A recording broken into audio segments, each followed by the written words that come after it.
Hola, ¿qué tal? Mi nombre es Daniel Alan Corona Hernández y mi número de matrícula es el CTM 105374 y estoy entregando mi proyecto de integrador para mecánica clásica hoy a 28 de septiembre del 2024.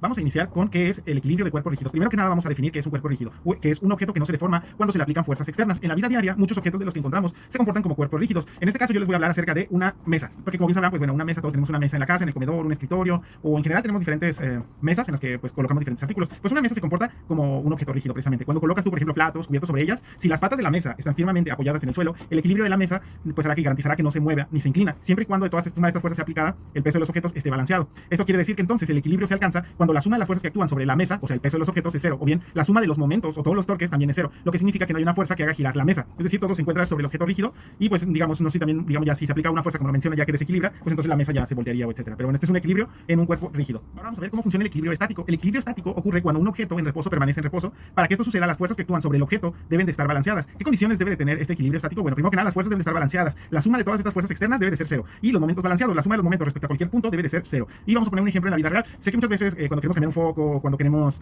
pues subir a un lugar alto, llegamos a colocar una escalera de estas escaleras como de triangulito, pero bueno, hay veces que en lugar de armarla como de triangulito, la recargamos en la pared, entonces la apoyamos en la pared y esta escalera, siendo un objeto rígido, queda en un equilibrio estático. Todas las fuerzas involucradas en esta escalera están balanceadas, es decir, la fuerza que ejerce hacia el suelo, hacia arriba, la fuerza de la pared contra la escalera y el peso de la propia escalera. Es por ello cuando tú la colocas, la escalera no se mueve. Y bueno, si cualquiera de estas fuerzas se desbalancea, por ejemplo, que la escalera tú la coloques en una parte donde no se está rocosa y se inclina, entonces la escalera se cae. Mismo caso, por ejemplo, si la pared en la que la pones tal vez no es fija o tiene, no sé, tiene porosidad y se mueve, entonces se va a tambalear. Eso quiere decir que si hay equilibrio siempre y cuando cumpla, pues está es lo que previamente comenté. Entonces este es un claro ejemplo. Una escalera cuando colocamos la pared es un gran ejemplo de un equilibrio estático. Muy bien, ahora vamos a hablar de las diferencias entre el equilibrio dinámico y las fuerzas de inercia. El equilibrio dinámico, un cuerpo puede estar en movimiento pero sin aceleración, es decir, su velocidad es constante. La fuerza que actúa sobre el cuerpo se cancela mutuamente, por lo que no hay un cambio de estado en movimiento. Un ejemplo, digo, si eres capitalino, vas a estar en la Ciudad de México, pues cuando vas en el metro, hay veces que el metro agarra ya una velocidad que va constante y inclusive ya la gente empieza a caminar pues sobre el metro y todo, pero pues precisamente es eso, porque el tren ya va a una velocidad constante que tú ya no sientes que te empuja, porque las fuerzas del tren, como la fricción del aire y la fuerza del motor, están en equilibrio. Entonces por eso es que este equilibrio es un equilibrio dinámico. Ahora vamos a hablar sobre las fuerzas de inercia. Las fuerzas de inercia se perciben cuando un cuerpo está acelerado o desacelerando.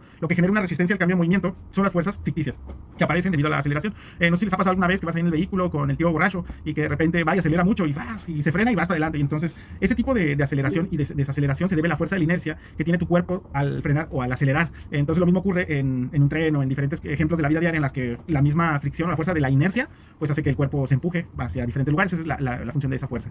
Y pues vaya, con esto llegamos a la justificación que precisamente que con el equilibrio dinámico, donde precisamente estos objetos están en movimiento con velocidad constante y sin aceleración, mientras que las fuerzas de inercia aparecen solo cuando hay una aceleración o desaceleración en el sistema. Estas diferencias son esenciales, sobre todo para entender cómo nos movemos, cómo se mueven los objetos y cómo reaccionan nuestros cuerpos, o bien en el caso de ingeniería puede servir precisamente para ver cómo va a reaccionar tal vez algún brazo mecánico o algún dispositivo que requiera movimiento.